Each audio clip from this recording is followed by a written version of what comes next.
All right, it is message board season at Illini Inquirer, a basketball off season, and I kind of use that word loosely, as we have learned the last few years. This is about as crazy of a time as any in the calendar, on the college basketball calendar, but also our traffic is insane. Like it is insane, the interest that happens this time of year. But this offseason, I don't know if it'll be as crazy as last offseason with 3 coaches leaving, Ayo Dosunmu and Kofi Cockburn making decisions, Adam Miller transferring, Kofi Cockburn entering the transfer portal, and then ultimately deciding to come back. That was as crazy as it gets, Derek. Are you expecting as crazy of one this offseason? It might be busier, actually, which sounds crazy. Could be busier. Can we avoid less crazy? Or not avoid less crazy. I just put that out there in the existence. Maybe we will be as crazy as last year. That was a lot to figure out who's going to be on Brad Irwin's staff, let alone the roster. So I think the staff's in a pretty good spot in terms of being in place. There are going to be some roster decisions, both on the current roster and then who you're going to go out and get in the transfer portal. But as we know, with the current environment, it's pretty much free agency out there. There's a lot of moving pieces. The portal's as big as ever, bigger names than usual because of the free player movement and everything. And then, of course, you have players making draft decisions as well, and a big one with Kofi Cockburn coming up next month in terms of what he's going to decide to do. But it is a crazy time of year. It's fun, I know, for a lot of fans to try to piece together the ideal roster and have a different look and try to get Illinois basketball back to being in a spot to compete for a Big Ten title. But for those of us that need to know stuff about it, information, it's a little stressful, but it's part of the job. It's what we do. And we certainly appreciate all those that follow along.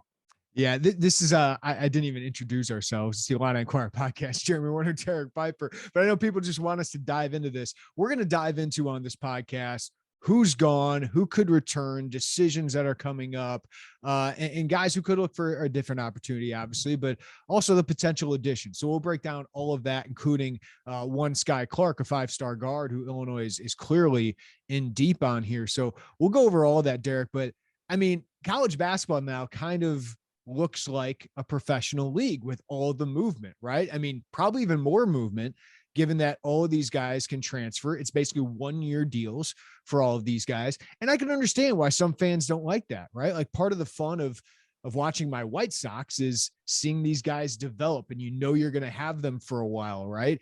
College basketball, you could sign a guy and he's gone the next year.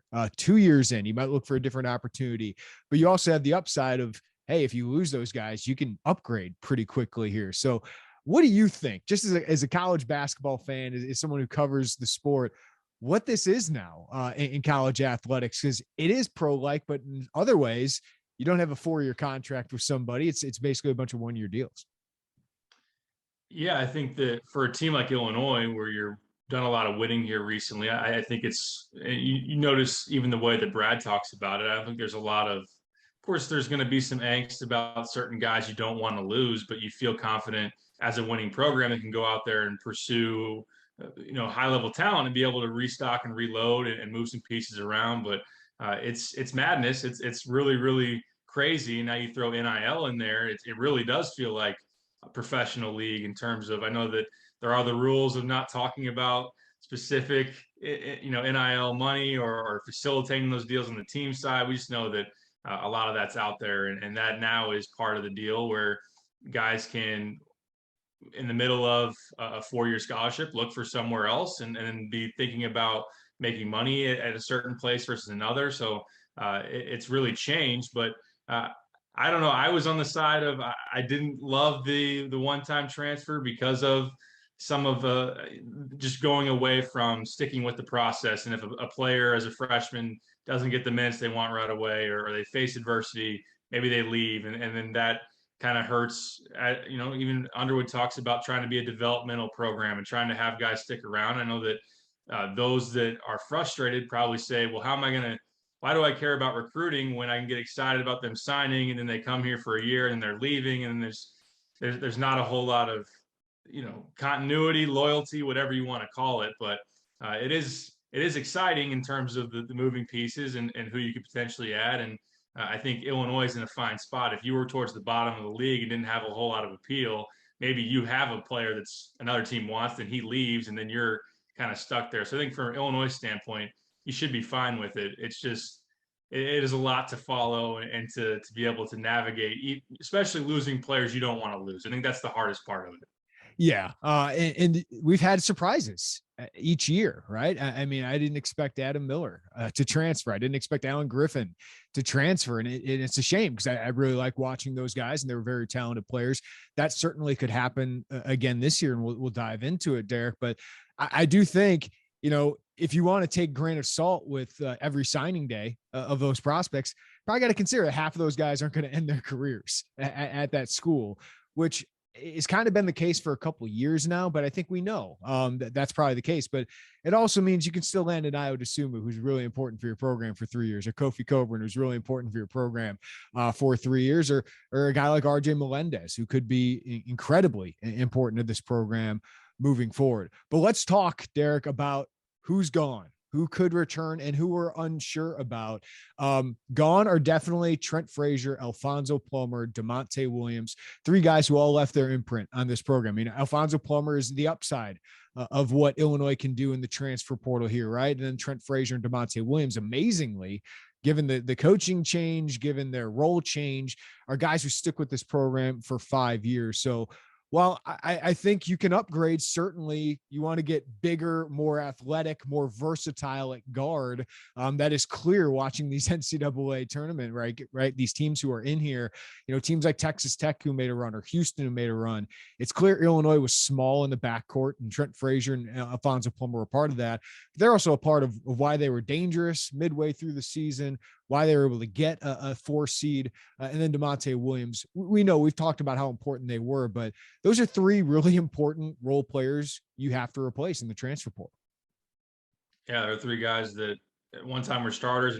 For a moment there, DeMonte coming off the bench a little bit, but the way that Plummer asserted himself as being a starting sniper that's going to really light it up from 3, and great value being able to bring him in. And that is one of those, the other side of the transfer portal is being able to covet a guy like that. I know that he had defensive lapses, and that was something that was certainly able to be exploited, and his size, his lack thereof, was something that was a weakness from Illinois defensively. But that collection of 3 guys, and Brad spent a lot of time early on in his tenure talking about trying to get old and stay old. When they finally got to the latter years of Trent Frazier, DeMonte, bringing in an older guy like Plummer, that was something that brought a lot of value. And obviously, Trent Frazier's defense, we know that DeMonte defensively was very versatile, tough and strong, and Trent's scoring ability, I think that that's going to be a tough one to replace, and especially in terms of Trent. And then you just look at that collection of just guys that have been in a lot of battles, have played a lot of college basketball games. And you talk about your culture, you talk about just doing the right things, being in the right spots, not making as many mistakes. That's something that you certainly look at from particularly Trent and DeMonte, and then that Plummer was a good shooter. So you make a great point. You do see some of those other teams in the NCAA of bigger guards, bigger backcourts, more athletic. You saw the way Kansas defended Miami yesterday. Miami's a more slight backcourt, and they couldn't get anything going once they shut down McGusky. So I know Illinois would like to get more athletic and bigger in the backcourt, but yeah, I don't think people are just happily waving those guys along and saying let's change the guard here. But those guys gave you a lot, and now you got to be able to replace some of those, and those were definitely impact guys who certainly contributed a lot. All right, then I put 2 guys in the pro or no category here, Piper: Kofi Cockburn and Jacob Grandison. I think we've all considered Jacob Grandison to be gone, that after 5 years of college, he would like to move on and pursue his professional opportunities, just because, hey, at some point you want to move on with life, right? Now, Kofi Cockburn's got a similar decision to make. We know that one could be bigger, but what do you think of Jacob Grandison? Could he return for a 6th season? They certainly missed him. A healthy Jacob Grandison late in the season, and I think he'd be great to get back if you're able to get him. I've just considered going through senior night, knowing Jake, it just seems like now would be maybe the right time for him to move on with his life, but also could be a guy who could make some money off NIL. So what do you think of the potential of Jacob Grandison returning or not? I know they'd like him back. I know that they're discussing potential just benefits of coming back for another year. The fact of not getting to end it the way that he wanted to with the shoulder injury. Also, a guy that is certainly a marketable player, someone that is the fan base is very familiar with and could get some NIL potential there. I think that if he were to move on, he's going to be able to play pro somewhere. I mean, he's talented enough to play somewhere professionally. So I think that's something that he's going to have to weigh. I don't know if he's turned 24 quite yet, but I think by the end of this semester, he'll be 24 years old. So that's kind of where I'm with you. We thought even going into the season, while he'd have one more year of eligibility, you could imagine him wanting to move on from college. I think he would have completed another degree by the end of this semester. So that might be something that he's weighing if he just wants to get out of college, become a professional basketball player, go overseas, versus maybe deciding to come back for one more go and trying to just continue to improve his stock. Now, he's not going to be a guy who's going to play in the NBA. I don't think you're going to talk about, hey, you could get into that kind of a realm. But yeah, I think that some NIL money, a chance to write the story a little bit better towards the end and go on an NCAA tournament run if he's interested in doing that. I know that it wasn't necessarily a newfound thought that, oh, Granison's pretty important to us down the stretch, but it was amplified and really put there in front of everybody, whether it was the fan base, the staff, that the way that he can feed the post, the way that he passes, the way that he stretches the floor, he's got a lot of value as a veteran. I know they would definitely welcome him back, and we'll try to get him back as they have these conversations with him. Yeah, and you think of just getting back a double-digit score. What'd that mean for a team that loses so many of them? We've discussed the Kofi Cockburn thing so much here, Derek. I wrote a story about it with the Illini Guardian, certainly ready to pounce if Kofi Cockburn considers coming back. He wants to go pro. He has said that everybody of his level wants to go pro, but we know he's a special case in that his NBA stock is not as high, as good as he is as a college basketball player, the dominant force that he is. So we'll see. I mean, he's going to go through this process, but it's a sped up one this year. It's an earlier deadline, late April.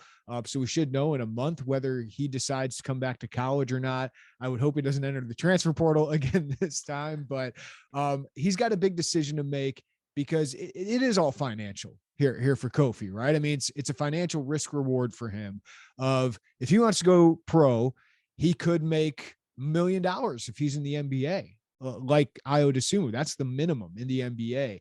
If he's a two-way player, you're making $493,000. That's pretty good money, right? I think he'd go if he knew he'd get a two-way contract, but that's not a guarantee. If he's a G League player, you're making 50,000 maybe, right? If you're an overseas player, you might be making six figures. If he comes back to Illinois, people can throw around numbers. I don't think $500,000 is ridiculous.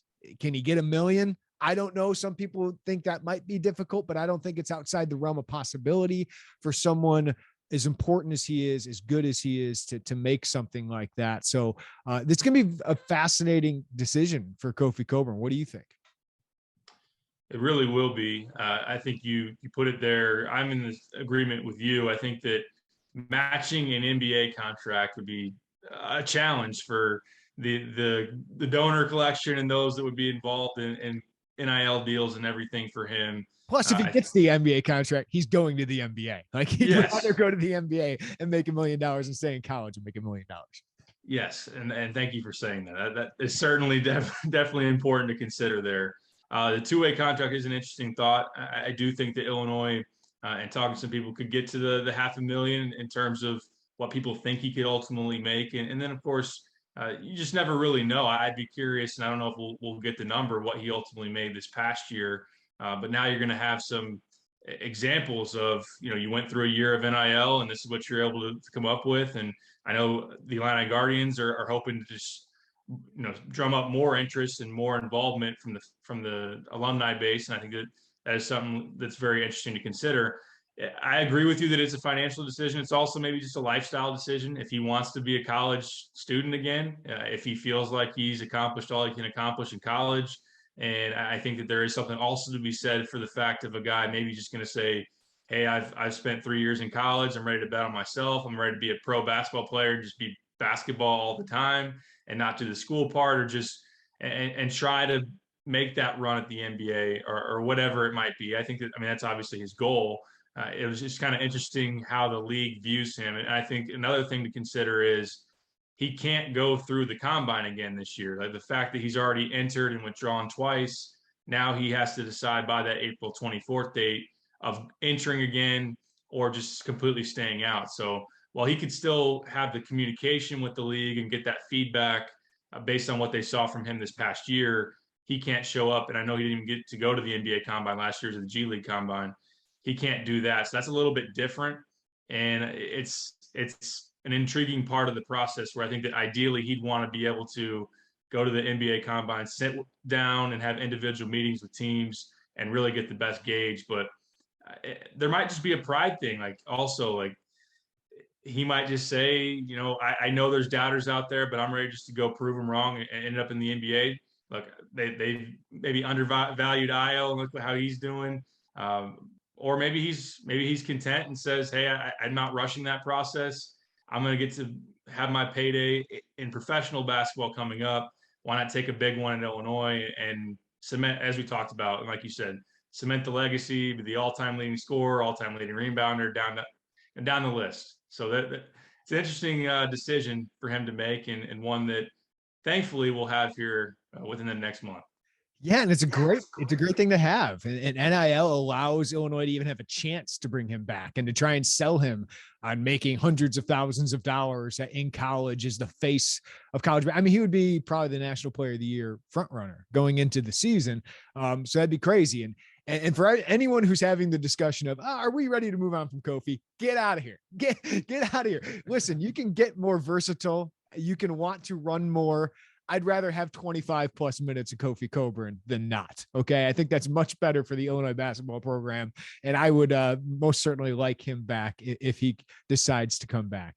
All right. Moving on from that, Derek, I think these guys, we feel pretty confident would return. Dane Danger obviously just got here, so I don't see him going back in the portal, sitting out a year to go somewhere else. Luke Goody seems pretty all in on Illinois. And RJ Melendez, man, he'll have a star role next year. I think Brandon Podziemski, the other freshman, probably depends on who they add here, what his playing role will be. But those guys I would feel are pretty, I'd be pretty confident in those guys returning. Would you agree? Yeah, I think that, like you said, with Dane, he just got here, and the fact of whether he's going to back up Kofi next year or this upcoming year, if Kofi's going to leave, there's a huge opportunity for him then to be your starting five-man. And they certainly like him a lot. I know, again, there's a lot of those talks about Omar Payne last offseason, so you got to wait and see how it plays out. But a guy that was very talented in high school, they're working on his body. They like some of the strides he's made here of late. And yeah, I mean, he just showed up at Illinois.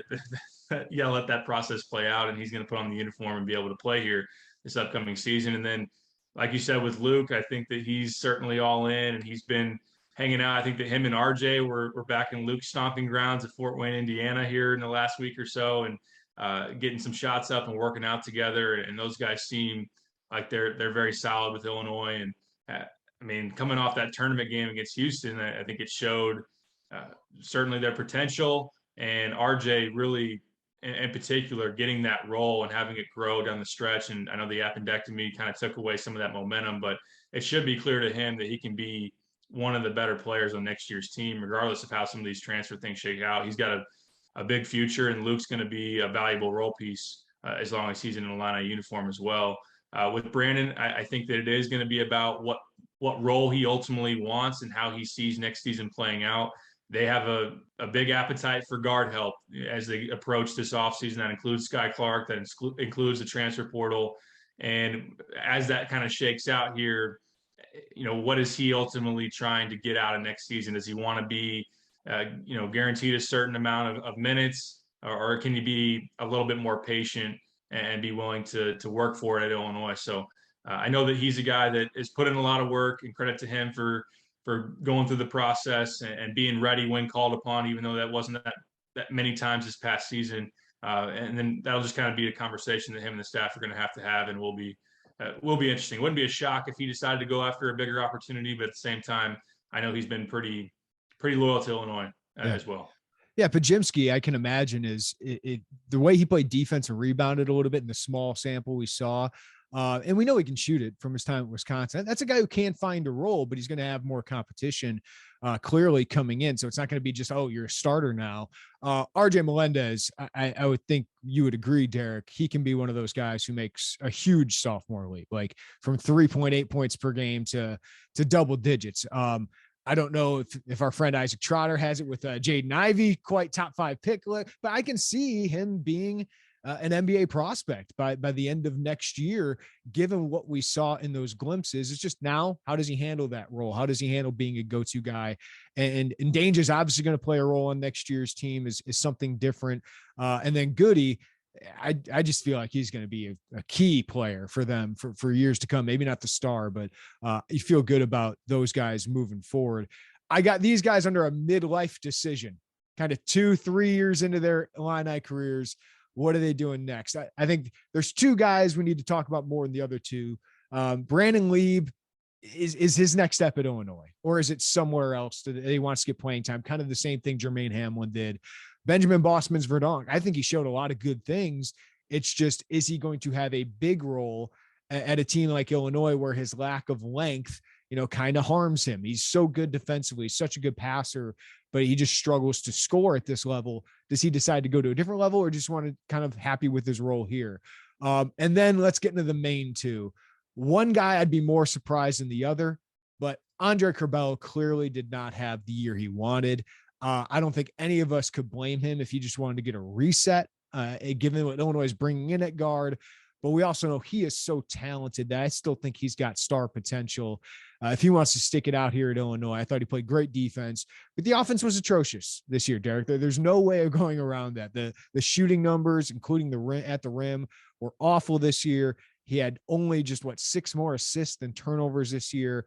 We saw how much that took a toll on him this year. And the last game certainly did not leave a good taste in your mouth with 26 minutes. So that's a guy with a big decision to make. And I don't think I could blame him for either way. I'd love to see him stick it out, overcome all those things, and show what people were so excited about a year ago at this time. But I'd also understand if he wants a fresh start elsewhere. Absolutely. I think that even a lot of fans that ultimately want what's best for the program want what's best for Andre too. They want him to get back to being himself, both on and off the court. And I know that he's been through a lot, and that's something that he's going to have to consider. And there's talk also of, I don't think that if he does leave, the fan base should have to wear that. I know that there are a faction out there that have been taking it too far and have been way too critical on Twitter. And I don't know why. And you've said it a bajillion times, why you include the player in the @ on Twitter. But really it's just, does he want a fresh start? Does he want to go somewhere else? And whether that's going to be in college, I think that's probably his best route, because ultimately he does want to play in the NBA.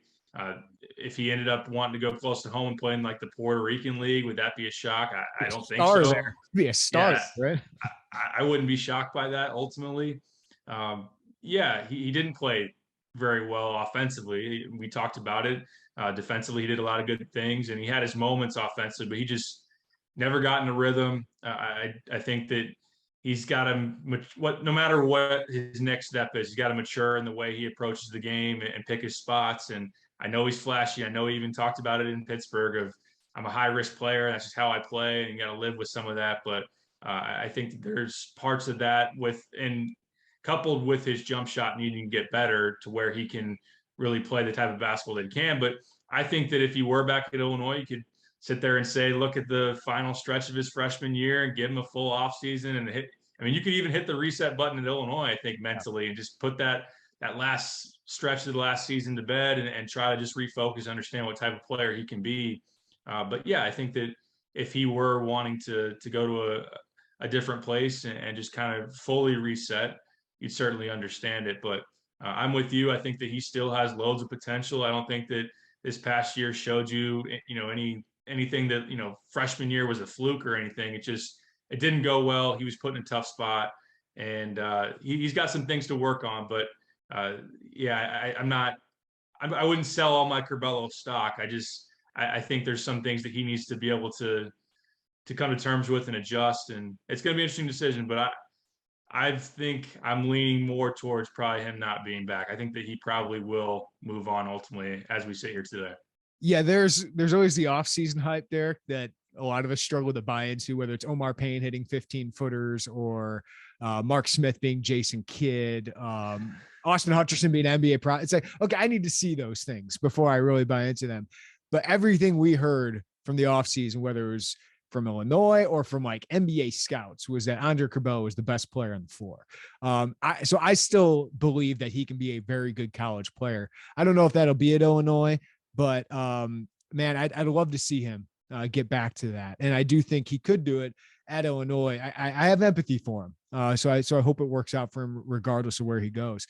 All right, Coleman Hawkins. I think the table is set for this kid. I don't know if he's going to be the best player or RJ Melendez is going to be the best player or if Kofi comes back and he's the best player. But Coleman Hawkins can be like a fulcrum of this Illinois offense, could be the best defensive player they have.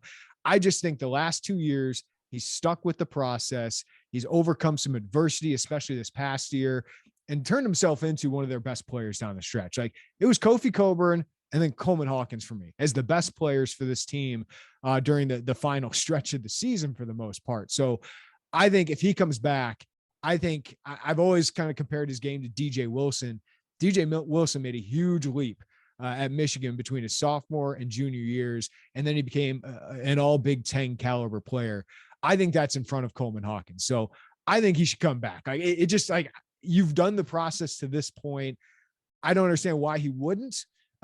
Adam Miller shocked me, but I kind of understood that a little bit more because Andre Curbelo was going to be this high usage point guard. Was he going to have the role he wanted?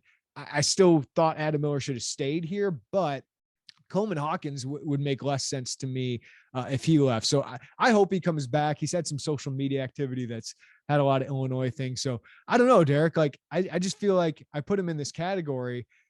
I felt like, going into the NCAA tournament, I'd had him almost certain to return, but you never know with some of these things.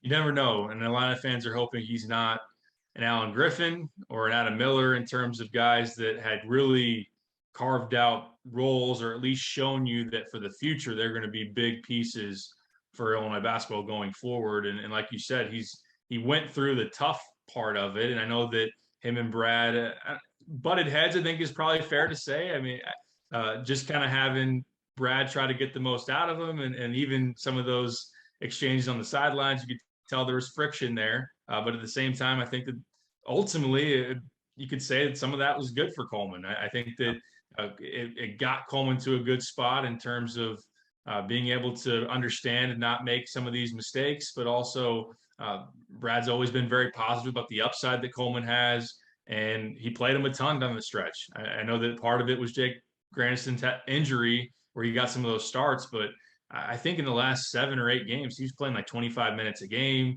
He had really clicked in to playing more efficient basketball. He was shooting probably 50% or a little bit above there. We know his defensive upside, what he did against Keegan Murray. And I fully agree with you. He's now set the table to where he comes back next year. He'd be a no doubt starter. He'd be a guy that could be an all league player. He just has a lot of tools, and he still hasn't shot the ball up to his capabilities. I think when you look back at what he was as a shooter in high school. So if he could work on that more, work on his body a little bit more, there's all the potential for him to be an all league guy, ultimately an NBA guy.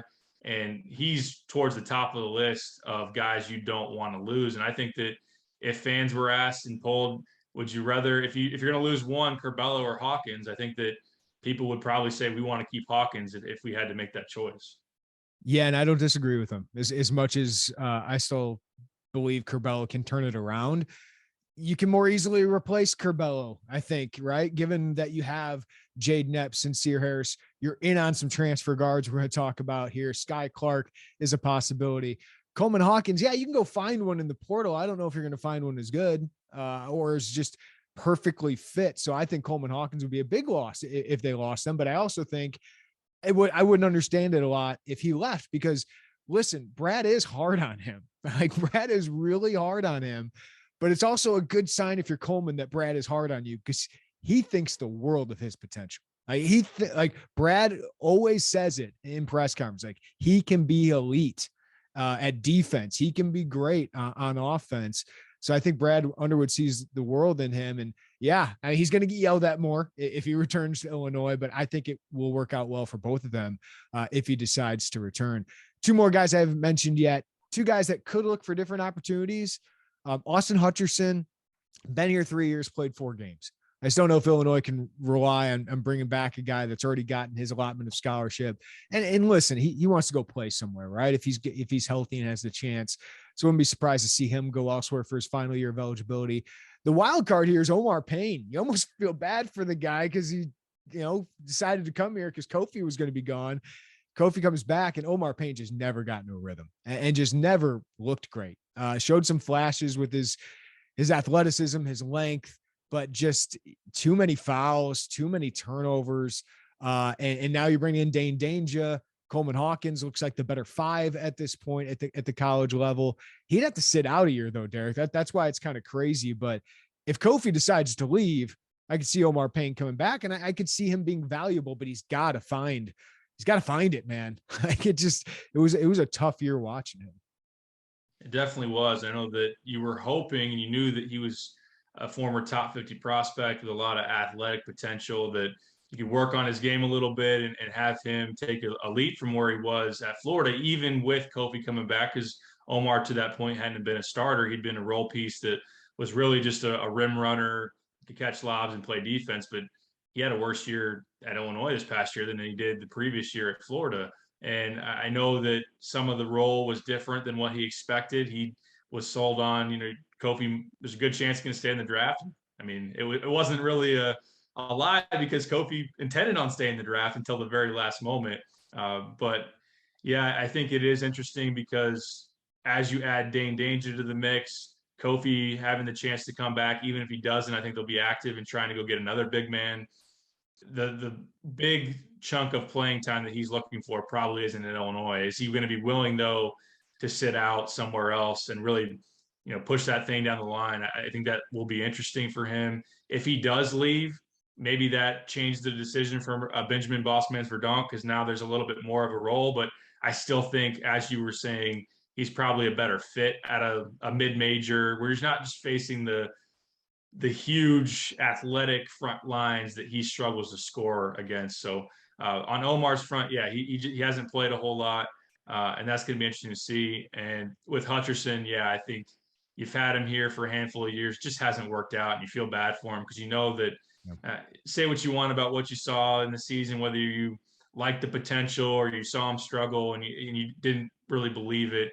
It just hasn't worked out, and I think it's best for him probably to move on. Whether that's going to be, he's probably going to need to go to college. I don't think he's shown enough to play professional yet, but you hope he can just stay healthy and wherever that ultimately is. But it's probably not going to be at Illinois. Yeah, one thing with Omar, he needed to be just a better basketball IQ defensively this year, especially for a junior. But the one thing you feel for him, didn't get as many Andre Curbelo lobs as he should have, right? Like that would have worked. It feels like offensively a little bit for him. Okay, Derek, let's talk about the potential additions that Illinois can have. And before we get into the transfer portal, let's talk about the 5-star guard. I mean, 5-star guard. I mean, 5-star in general. Illinois has not landed here in the internet era. It's been D Brown was the last one. And that was 2 decades ago. Skyy Clark, he's a 4-star at 24/7 Sports, but number 27. He's a 5-star in the composite, barely above that 90, but really talented guard, former Kentucky commit, and signee, got released from his national letter of intent, suffered an ACL tear, still coming back from that. But clearly, Derek, 6'3", 200 pounds, really skilled, really dynamic at guard. Illinois just visited him in home, Brad Underwood and Tim Anderson. Feels like they're a major player here. So what do you see moving forward in this recruitment, and what could Skyy Clark add to Illinois immediately? Yeah, it's going to start boiling down here. I know his team, Mount Verd's got Geico Nationals coming up this week, towards the end of the week. And it's been said here, on the stretch of this month, that probably after Geico, he'll really get into decision mode, maybe take a couple of visits. I know there are a couple of dead periods. I think it will end April 8th, and then you got eval periods. I mean, AAU is earlier, so navigating all that and be able to find the right times to get on campus, although he is very familiar already with Tim Anderson, having the fact that he was committed to DePaul in 8th grade among along with Amari Bailey back then, and then ultimately opened things back up, ends up in Kentucky. But now the Tim Anderson relationship is certainly a big deal in terms of the appeal for Illinois. Brad Underwood and Tim getting FaceTime with the family and with him and the in-home visit this past week is a good thing. I know that other staffs have been down there. Washington is involved. Louisville is involved. Overtime Elite is trying to see what they can do as well. So that's an option on the table. But in terms of what he could bring, 6'3", could play on or off the ball. I think that in terms of probably that he's a combo guard, but I'd see probably a 2 guard is probably the best. Is probably his primary. Could then slide to the 1. Can shoot it. Very smooth with his game. Good passer. Good feel. He's got a lot to like. And as he continues to rehab and get back some of that pop in his legs, I think you'll see that he's a pretty good athlete as well. So coming off the ACL, that was a challenge for him, but you're not going to deny his talent. And like you talked about, I mean, it shows where he's ranked, and that would be a huge piece with already a really nice duo of guards with Jaden Epps, with Sincere Harris, and then you rope Ty Rodgers in there in the mix as well. Tim Anderson can attract talent, man. He's got a lot of connections and a lot of recruiting chops, and this would be yet another big one if they're able to pull that one off. Derek, I was going to ask you, how does he complement? How is he different than Jaden Epps or Sincere Harris for both the short and long term? I think Sincere is, 6'4", probably a rangier athlete in terms of that. Ultimately, probably a 3-and-D guy, and then he's going to play certainly off the ball. Can do some things as a. The thing you like about all 3 of those guys is one thing that's been limited out of Illinois recently is just multiple guys can make play off the bounce. And I think that all 3 are capable of doing that. In terms, I don't know about, sliding Sincere to the 1 in college, or you can do it with Skyy, but if you have Epps probably on the ball primarily, then those other guys off the ball can also create, can also do some things and get their own shot. So that's been lacking here recently. That's one thing that all 3 of those guys can do. Epps is that bucket getter, probably a little bit more explosion. He's definitely can really get off the bounce and change pace. And when he wants to get there, he can get in the lane. It has the strength to finish, and has a really, really good deep range jump shot. I know that as he continues to get more consistency, he's been a high volume guy so far, but as that consistency comes, he's going to be a big time scorer. Clark can certainly score as well. I just think he's probably more that smooth guard that can do a lot of different things. So having him with size, he's a little bit bigger than Epps at 6'3". To have Epps at 6'1", big bodied at that spot, strong, and then you have Clark 6'3" and Sincere Harris 6'4". That's certainly a trio that works together. All right, Derek, they're also looking at some big transfer guards / wings. Let's break down some of those, but it's clear this is a need after what you just went through, right? Like, you did not have the big guards to go rebound, to defend, to be versatile defensively. And then, as you said, to finish at the rim. Illinois just didn't really have an option to do that outside of their front court. So let's talk about these names. And the biggest one is a Chicago native. They recruited him really hard his first time around as he came out of IMG Academy, where he spent his last year. Terrence Shannon, Texas Tech transfer, enters his name basically as they're getting on the plane home from the Elite Eight.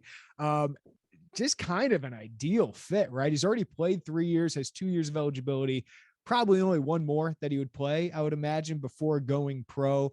But talk about Tim Anderson, right? He got a commitment out of him at DePaul at the time. Then he opened it up and decides to go to Texas Tech.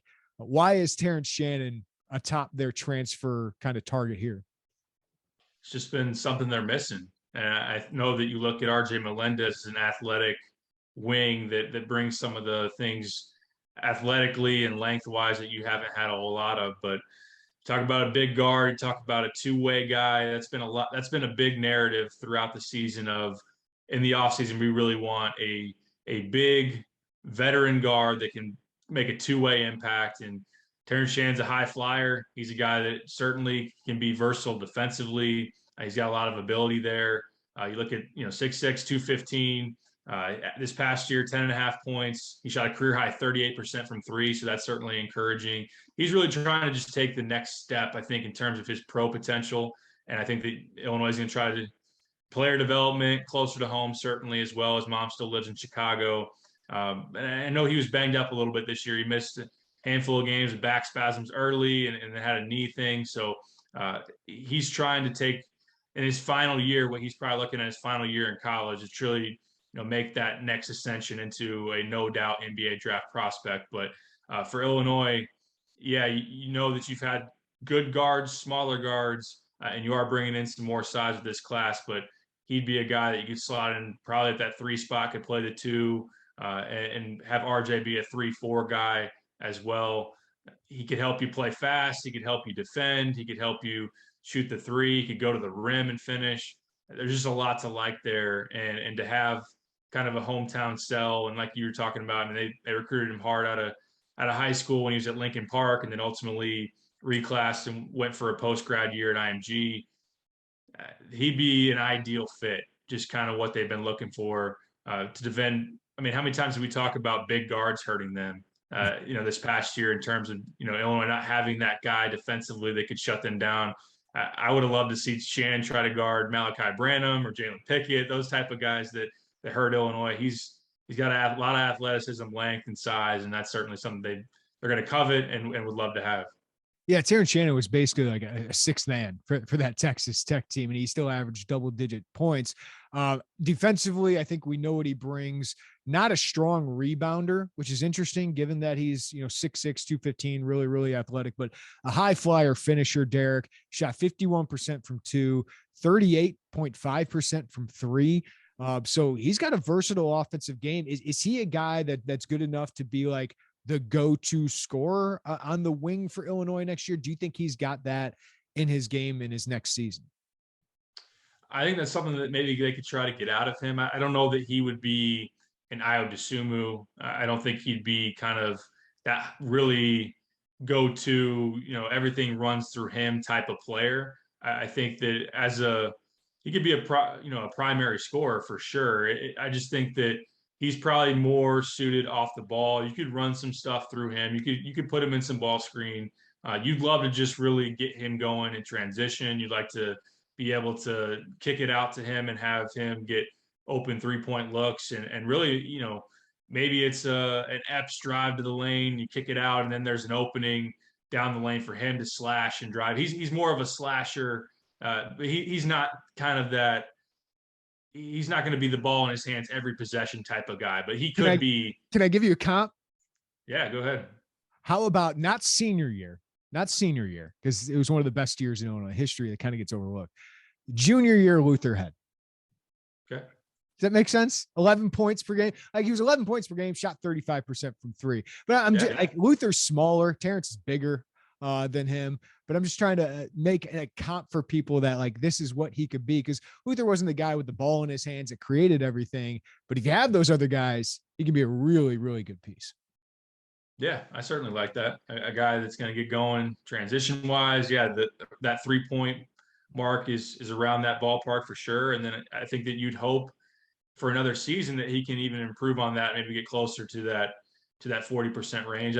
He was a prolific scorer back in high school, and I think that you're going to continue to try to get more out of him there. But you really just love his defense. You love just kind of the overall package that he brings. But he's definitely going to be a double-digit scorer and one of your best players if he were to come in next year. All right, another exciting guy was a All-SEC freshman team guy, Brandon Murray. Not that other guard from LSU that we're having on this list, but Brandon Murray, LSU freshman, averaged 10 points per game as a freshman. Another big-bodied guard here, Derek. What would Brandon Murray bring? And the key with him, right, is 3 years of eligibility left.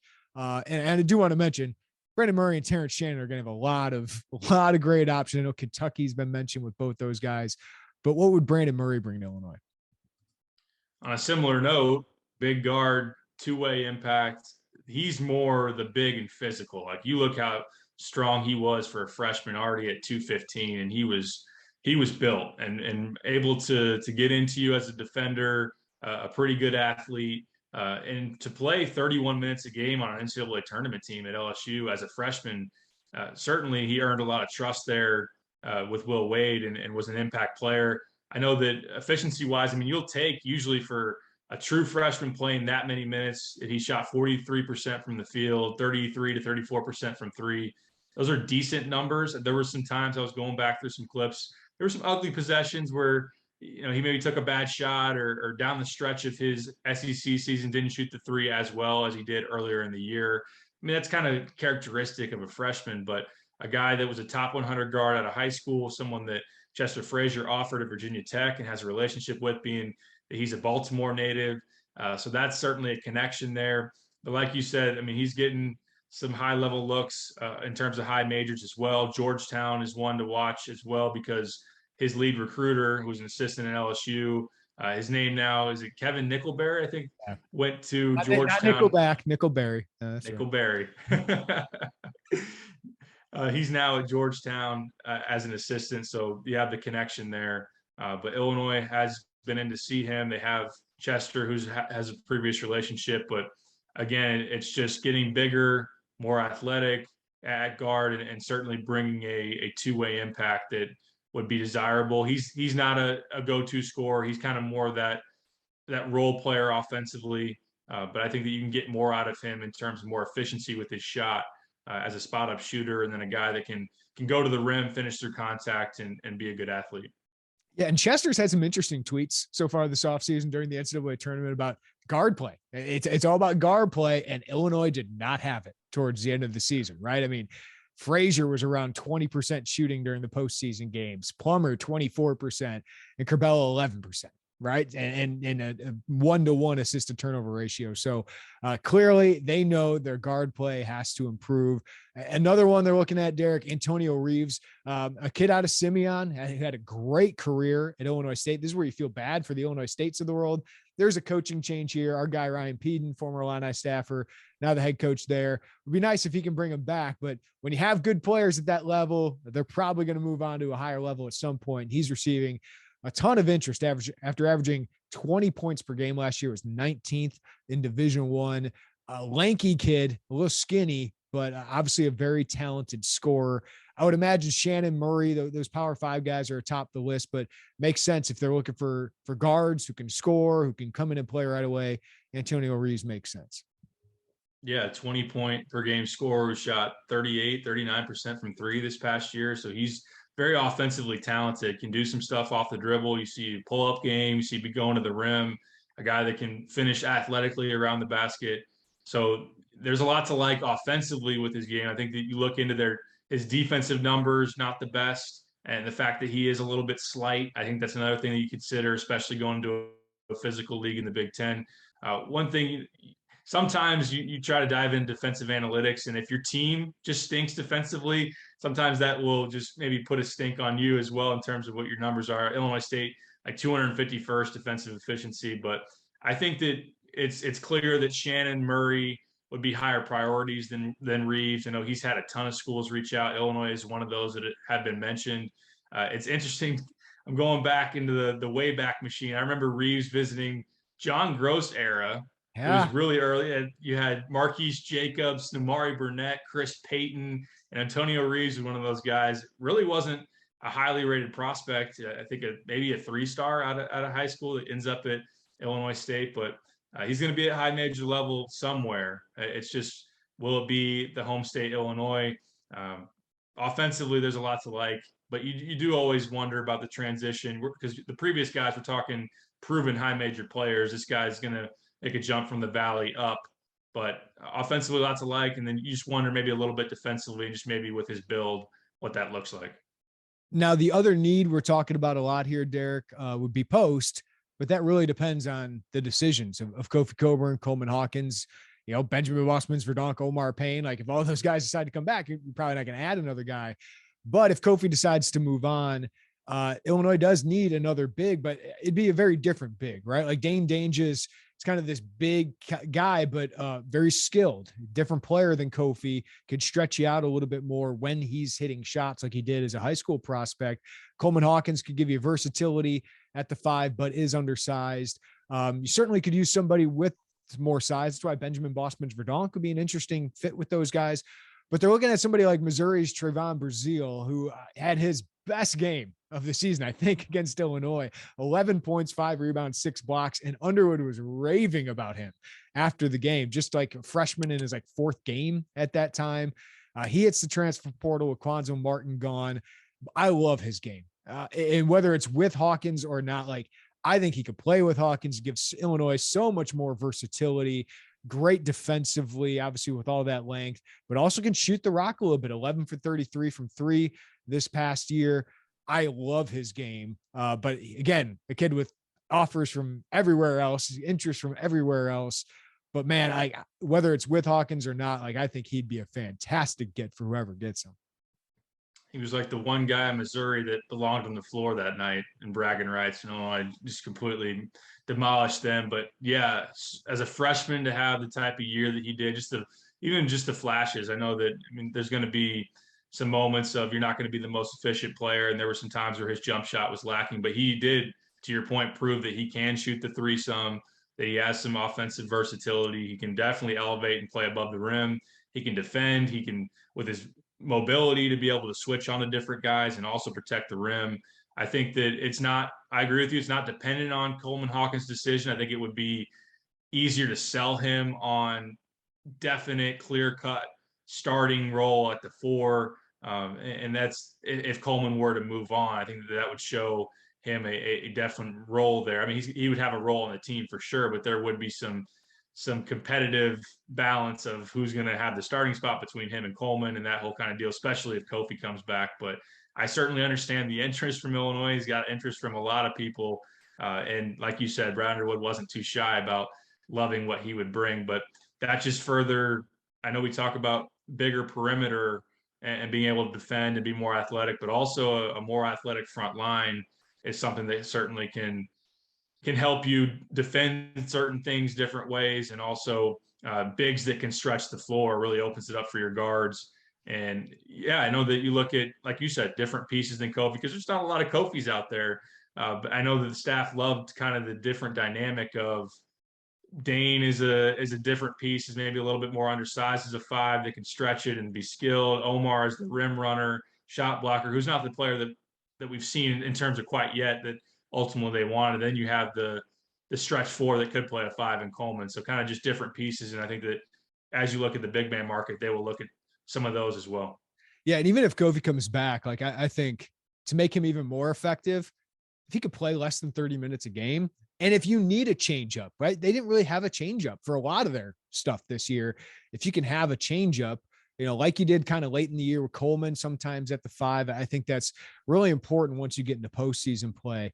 All right, Derek, before I think we covered the options we know about, there will be more that come along as the offseason goes along. And of course, we'll react to all of it here on the Illini Inquirer podcast. But this is both an exciting and a nerve-wracking time. If you follow Illinois basketball and are a big fan, what do you think this staff's overall goal is? Does the NCAA tournament, lack of success the last 2 years, change what they want to do moving forward? Or what do you think is the overall goal of this offseason?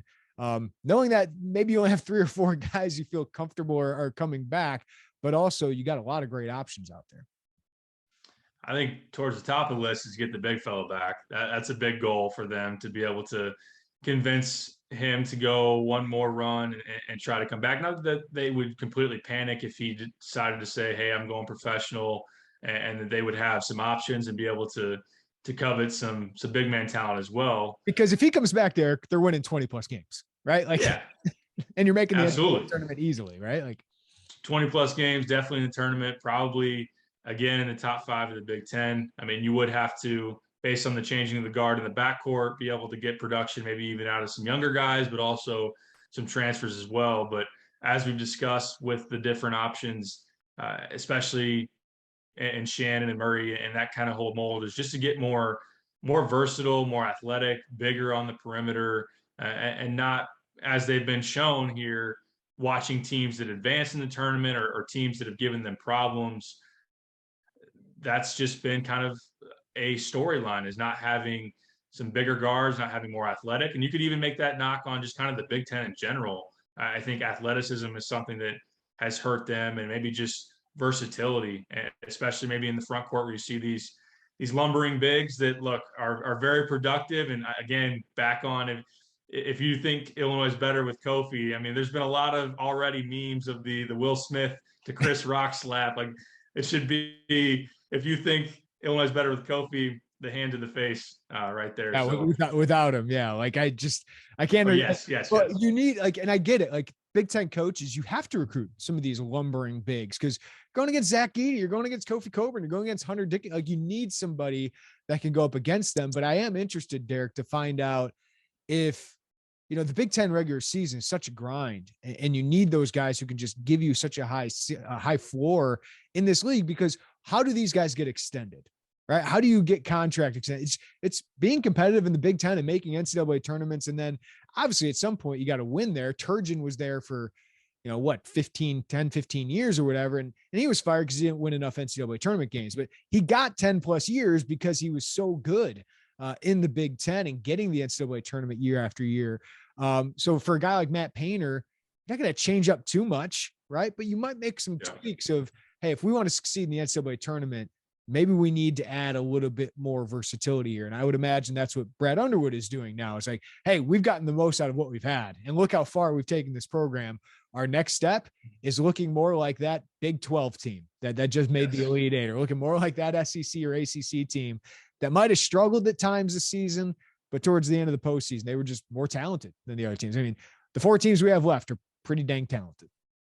Very talented. I mean, you can even look at Houston and what they had that just kind of gave you some issues with athleticism and length and guys that could stretch the floor. So I think that more versatility, more athleticism is the goal. And in terms of the particular needs, it will depend on certain roster decisions that are made on your own roster. Like if you lose Curbelo, you definitely, I think, even getting Skyy Clark will want a veteran point guard to be able to come in and complement some of those younger pieces in the backcourt. Of course, Coleman, you're going to want to stretch 4. If you lose Kofi, you're going to need a 5-man. But just being able to have those answers based on how some of those things shake out. But ultimately, another thing, Chester's been tweeting about guard play. He's also been tweeting about switchable defenses, like having guards that are just perimeter players, especially 1 through 4, that can switch on the perimeter and guard different guys, and that not be an issue for teams. So Illinois, I think that being able to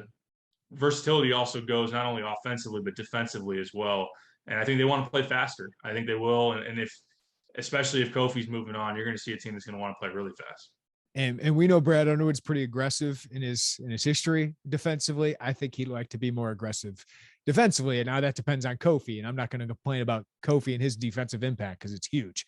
He's unbelievable defensively, but that'll be very, very interesting to watch. Well, Derek Piper, it's going to be a very interesting offseason. We will cover all of it at IlliniInquirer.com. You're going to have more in-depth breakdowns of some of the transfer targets coming up, but buckle up, right? That's what we do in the offseason, just buckle up and try to enjoy the ride. I think the one thing you can take solace in, Illinois has been very good. They have a good sell, as good of a sell as they have had in a long time. And Brad Underwood and his staff have been able, whether it's this staff or the previous staff, have put together very good roster. So there's some solace in the fact that the staff's pretty good and the program has been very good and has a good sell. Absolutely. A lot of appeal with Illinois basketball. You got a staff that's proven they can go out and covet talent. If you do get Kofi back, like we said, I mean, your floor is so high already. And some of these guys you're already in on. You're already bringing in a good class in terms of freshmen. If you're able to get Skyy Clark, it's kind of, oh, by the way, a 5-star guard that might go with 3 other top 100 players. Like that kind of shows where Illinois basketball is at in terms of the type of guys that they can get. And Brad Underwood, for not having the NCAA tournament run that everybody wants, has still won a ton of games, is a very good coach, and you're in a pretty good spot. And a lot of people that follow us are excited about this time of year, about just the possibilities are very intriguing and very exciting. I understand some angst about, again, losing some guys that you might not want to if that ultimately happens, but this is a eventful time of year, a fun time of year. And those of us that cover, let's just try to survive it and also try to have some fun too. I had to mention one more thing. We haven't mentioned him enough. You talk about switchability defensively. Ty Rodgers, pretty good. Pretty good. Yeah. I think he's going to be pretty good on that defensive side of the ball. All right, for Derek Piper, I'm Jeremy Werner. Thank you for listening to the Illini Inquirer Podcast. Give us a follow, a rating, and review wherever you get our podcast. And stay tuned to everything Illini basketball at IlliniInquirer.com. And don't forget, if you want a VIP membership, $1 for your first month. Until next time, everybody take care of each other. Have a great day. We will chat to you next time on the Illini Inquirer Podcast.